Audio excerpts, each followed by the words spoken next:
mga nakikinig. Kasi hindi naman nila kilala si, katulad ko yan, hindi niya kilala si, tinanong kasi siya eh. Kilala mo ba si, yung babae sa Maritaan, tapos si Nicodemo, hindi, diba?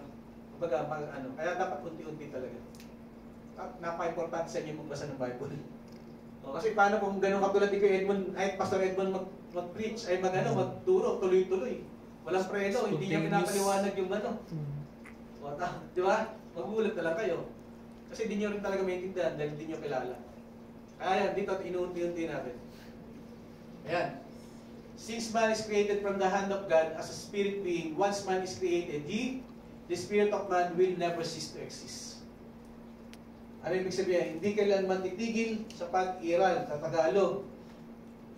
The spirit part of man. Ano ibig sabihin yan? Sino pwede magpaliwanag yan? May 5 minutes pa tayo. Kasi matapos na tayo sa letter B. Since man, kasi ang tanong dyan, what is the ultimate destiny of man? Sabi dyan sa letter A, since man is created from the hands of God as a spirit being, once man is created, the spirit part of man will never cease to exist. Ayan. Ano ibig sabihin yan?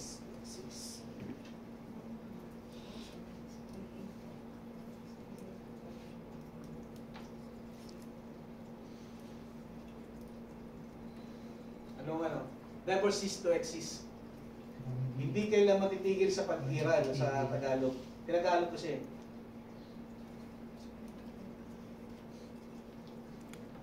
Anong sinong pwedeng magpaliwanag? Exist. Once man is created, pagka na-create the spirit of part of man will never cease to exist. Kumbaga, nung time na na-create ka, yung sinabi kayo ng pastor na hiningahan ka ng Diyos, ruah, sa Greek word, ruah. Ruah, Greek word, ruah. Hindi na siya, hindi mawawala yung spirit na yun. Never cease to exist. Actually, binanggit niya din, may open and close parenthesis, the spirit part of man. Kasi ayun yung binigay na Diyos sa atin. Hindi siya mawawala. Hindi siya mawawala habang buhay ka. Kasi mawawala lang siya kapag dumating na yung point ng judgment. Na kapag yun yung babalik, diba? Oo. Never cease to exist. Hindi siya titigil ng pag-iral. Depende kung makakilala ka o hindi sa Panginoon. Ayun lang. Pagkatan, since man is created from the hand of God as a spirit being, kasi nga, yung spirit being yung hininga sa atin ng Diyos. Once man is created, He will never cease to exist. Kasi naika siya para magbigay ng kapurihan sa Diyos. Ama, hiningahan tayo. Yung spirit na yun will stay, mananatili. Mananatili yun. Lahat ng tao meron, may spirit ng Diyos na iba patay pa. Yung iba hindi pa nakakilala. Iba natural man pa. Yung iba nakakilala nga pero binabaliwala yung pagkakilala sa Diyos. At may spiritual man. Never cease to exist. Okay, ito tama natapos. Letter B. All human being will spend eternity in heaven with their Maker or in hell. Dalawa lang na yun siya sabi ko. Spend eternity in heaven with their Maker or in hell with the devil and his angels. Ba't binanggit ba't binanggit yan? Ay sabi rito sa John chapter 5, 28-29, huwag ninyong ipanggilalas ito sapagkat dumating ang oras na ang lahat ng nangasalibingan ay makakarinig ng kanyang tinig. At magsisilabas ang mga nagsigawa ng mabuti ay sa pagkabuhay namang muli sa buhay. At ang mga nagsigawa naman ng masama ay pagkabuhay namang muli sa paghapon. Yan, dalawa lang. Either eternity in heaven with our Maker, with our God, or in hell with the devil. Kasi ang devil and his angels, yung mga fallen angels, doon talaga ang katapusan nila.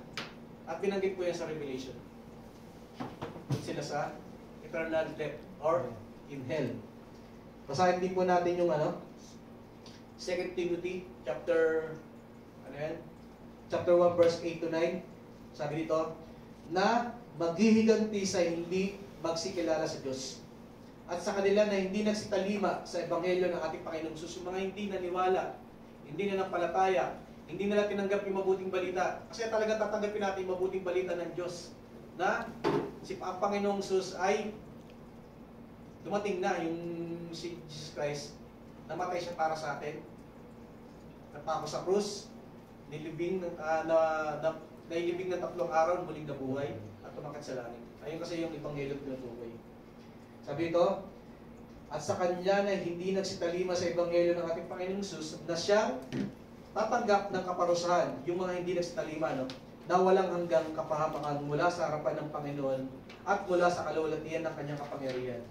At sa Matthew chapter 13, 41-43, sabi ito, susuguin ng anak ng tao ang kanyang mga anghel at kanilang titipunin sa labas ng kanyang kaharian ang lahat ng mga bagay na nangagkapagpapatisod at nagsisigawa ng katampalasan. At sila'y igagatong sa kalan ng apoy, diyan na ang pagtangis at ang pangangalit ng mga ngipin, kung magkagayoy mga liliwanag ang mga matuwid na tulad ng araw sa kaharian ng kanyang ama. Yung mga matutuwid, parang ano tayo, we are the glorified body. Yung ano natin, yung katawan natin, parang nagliliwanag na parang araw. Ganun ang mangyayari sa atin. Pero yung mga gumawa ng masama, ito yung nangyari. Sila po ay igagatong sa kalan ng apoy, diyan nga na pagtangis, diyan na nga ang pagtangis at ang pagngangalit ng mga ngipin. Gnashing of teeth. Tuloy-tuloy na pag-iyak, walang hanggang pag-iyak. Kasi sobrang sakit eh. Kasi tuloy-tuloy yung soul natin, kasi nakakaramdam yan eh. Tandaan natin na yung soul ay yung nakakaramdam. At doon, bubuhayin yun. Kaya makaramdam tayo ng sakit, yung emotion natin, talagang mag-aano tayo. Masasaktan talaga tayo. Eternal na yun. Eternal na yun. Grabe. Kaya magkaroon tayo ng takot. Ayun na lang. Tayo, naiinitan tayo rito sa Saudi Arabia. Kung naranasan nyo dati, nung unang dating ko rito dati, sa may Jeddah kami, 57 yun. Ilang araw pa lang kami dun. Dumudugo talaga yun namin. Lahat kami halos. Kasi istarahan pa kami. Tinira nung company kasi wala pa kaming accommodation. Grabe, 57. Init.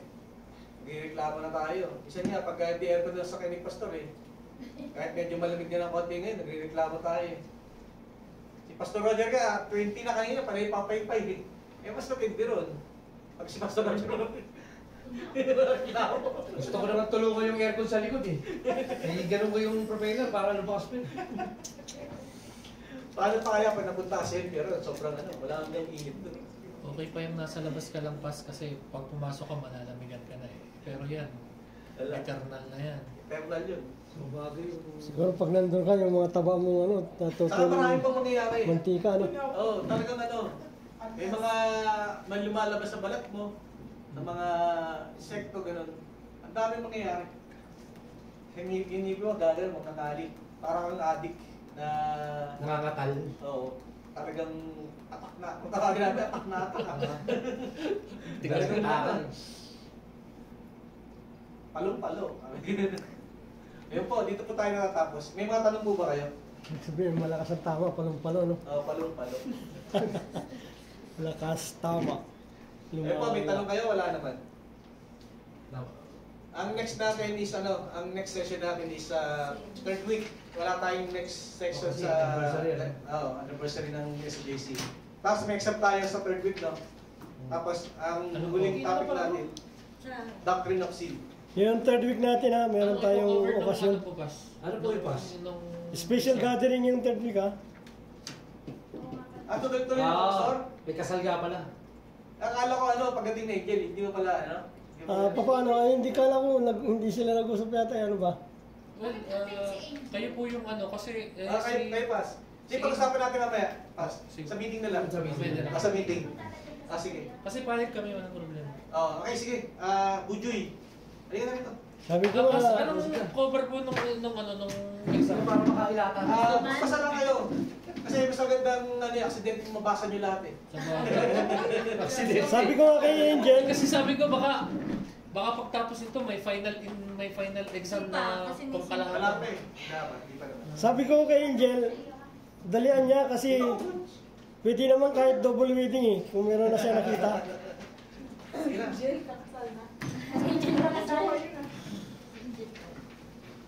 Kuya Ogie muna, tsaka siya. Para po natin natin Panginoon. Lord, maraming salamat po sa hapon ito, Panginoon, na kami po ay nakapag-aral, Panginoon, sa pamamagitan ni Pastor Daniel po, Panginoon. Lord, naway nakuha po namin ang mga bahagi sa aming napag-aralan na sa Doctrine of Man po, Panginoon, Lord God. Maraming salamat po sa buhay ni Pastor Daniel na iyo pong binigyan ng wisdom sa pagtuturo. Lord, pakiingatan niyo po yung mga babiyahe, Panginoon, na lalo-lalo na po si Sister Risa na uwi po ng bansa Pilipinas, Panginoon. Amen. May protection po sa kanyang pagbiyahe, Panginoon, Lord God. Naway makarating na maayos at ligtas po sa Pilipinas. Ganon din po sa paghahatid po ni Pastor Daniel sa airport, Panginoon, Lord God. Pakiingatan niyo po siya sa kanyang pagmamaneho, Panginoon. Lord God, ito po ang samot dalangin sa pangalan ni Jesus. Amen. Amen. Amen. Tawagin na sila, meeting na tayo. Tawagin na. O, meeting na agad. Meeting na agad para Hindi mo na lang. Dito na.